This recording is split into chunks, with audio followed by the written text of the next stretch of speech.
బుల్లితెర మీద యాంకర్ అంటే అదో క్రేజ్. వీడియో జాకీగా కనిపించి అలరించే ముద్దుగుమ్మలు తమ టాలెంట్ ను బట్టి మంచి అవకాశాలను కొట్టేస్తారు. వారు యాంకరింగ్ చేస్తున్నా వారి ఆలోచన మొత్తం హీరోయిన్ అవ్వాలనే కాన్సెప్ట్ మీద ఉంటుంది. రీసెంట్ గా ఓ చిన్న సినిమాతో టాలీవుడ్ ఎంట్రీ ఇచ్చి బుల్లితెర మీద తన హవా కొనసాగిస్తుంది.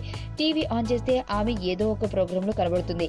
కొద్ది కాలంగా స్ట్రైన్ యాంకర్ కోసం ఎదురు చూస్తున్న ప్రేక్షకులందరూ అభినయంతో పాటు తెలివితేటలు ఉన్న శ్రీముఖి ఇప్పుడు స్మాల్ స్క్రీన్ పై తన క్రేజ్ ను కొనసాగిస్తుంది. ఇక నాని జెంటిల్మన్ సినిమాలో నటించిన శ్రీముఖి ఇప్పుడు ఓ అడల్ట్ కామెడీ చిత్రానికి గ్రీన్ సిగ్నల్ ఇచ్చేసిందని talk. Bollywood cinema Hunter remake గా అవసరాల శ్రీనివాస్ నటిస్తున్న సినిమాలో హీరోయిన్ గా శ్రీముఖి సెలెక్ట్ అయిందట. ఈ హాట్ ఇమేజ్ తో కూడిన ఈ పాత్రలు ఆమె హద్దు దాటేందుకు ఓకే చెప్పిందట.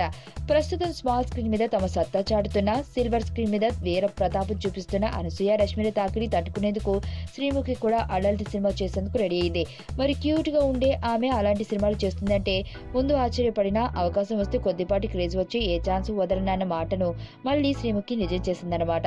ఇక ఈ సినిమాతో శ్రీముఖికి కూడా హాట్ ఇమేజ్ కట్టబెట్టడం ఖాయం.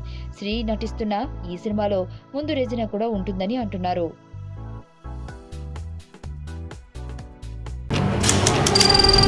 నీ స్నేహితుడు ఎవరో తెలిస్తే నీ క్యారెక్టర్ తెలుస్తుంది. నీ శత్రువు ఎవరో తెలిస్తే నీ కెపాసిటీ తెలుస్తుంది.